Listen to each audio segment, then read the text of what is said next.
Bismillahirrahmanirrahim. Aziz Tulba, Assalamu alaikum.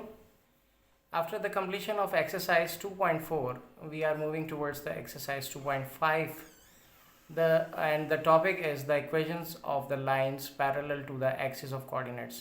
वो line है जो कि एक्स एक्सिस और वाई एक्सिस के पैरेलल होती हैं, उनकी हम इक्वेशंस फाइंड आउट करेंगे। तो सबसे पहला टॉपिक हमारे पास है कि हम किस तरीके से एक्स एक्सिस के पैरेलल जो इक्वेशंस होती हैं उनकी हम इक्वेशंस फाइंड आउट कर सकते हैं। जो लाइंस हमारे पास होती हैं एक्स एक्सिस के पैरेलल, उनकी हम कैसे इक्वेशंस फाइंड आउट कर सकते हैं। सबसे पहले आप ये फिगर देखें।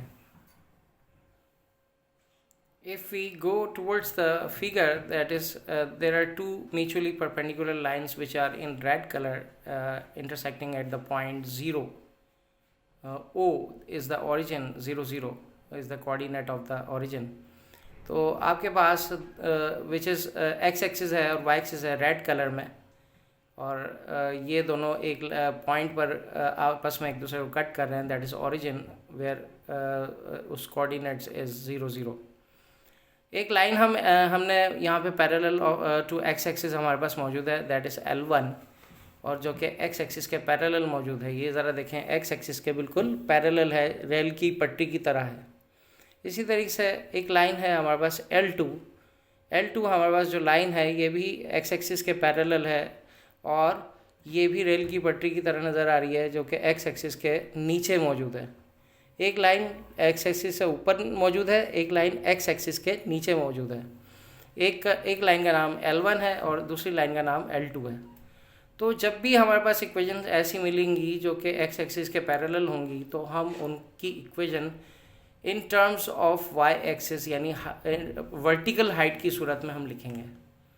यानी जिस भी हाइट पर वो गुजर रहे होंगे, यानी हो सकता है वर्टिकल हाइट पॉजिटिव भी हो सकती है और नेगेटिव भी हो सकती है। पॉजिटिव का मतलब एक्स एक्सिस से ऊपर यानी अबव द एक्स एक्सिस। इसी तरह नेगेटिव हाइट का मतलब एक्स एक्सिस से नीचे जो लाइनें गुजर रही होंगी। तो जाहिर सी बात है, जब जो लाइनें ऊपर गुजर रही होंगी उनका वर्टिकल डिस्टेंस पॉजिटिव होगा, जो लाइनें नीचे से गुजर रही होंगी उनका वर्टिकल डिस्टेंस नेगेटिव होगा। तो अब अगर हम देखें तो जो एक्स एक्सिस के पैरेलल लाइन L1 जो गुजर रही है वो एक पॉइंट A पर y एक्सिस को कट कर रही है, और उसके कोऑर्डिनेट हैं 0, A, यानी x कोऑर्डिनेट हमारे पास 0 है और y कोऑर्डिनेट A है।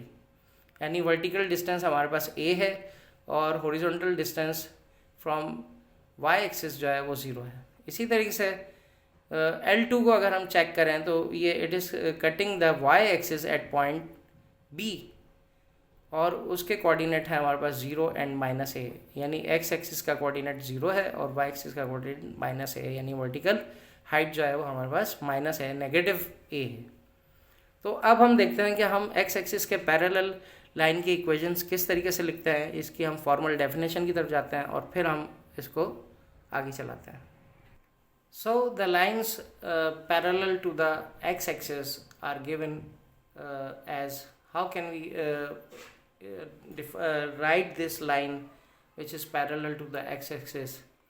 The lines parallel to the x-axis and cutting y-axis at the point A 0, A and B 0, -A will be written in terms of vertical distance from x-axis. तो ये बिल्कुल वही बात की है जो मैं अभी पहले डिफाइन कर चुका हूँ। The lines parallel to x-axis and cutting y-axis at the point A 0, A and B 0, -A will be written in terms of vertical distance of from x-axis. Vertical distance यानी x-axis से कितना ऊंचा है और कितना नीचे की तरफ बिलो है, कितना अबव है और कितना बिलो है। तो देखते हैं हम आगे इसकी मज़ीद definition. The lines may be above the x-axis or may be below the x-axis. So the equations of the lines L1 and L2 in the figure is given as y is equal to A or y minus A equal to 0 is the equation of the line L1, and y equal to minus A or y plus A equal to 0 is the equation of the line L2. तो ये L1 और L2 जो है हमारे पास, जो कि parallel to the x axis थे लाइन के, वो हमारे पास इक्वेशन बन गई in terms of y y equal to a और y equal to minus a और y minus a equal to 0 और y plus a equal to 0।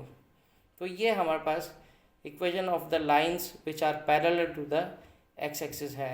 इसी तरीके से हम मालूम करेंगे। तो इसकी कुछ एग्जांपल्स देख लेते हैं और फिर हम बताते हैं कि किस तरीके से हम इसको कर सकते हैं इन द एक्सरसाइज।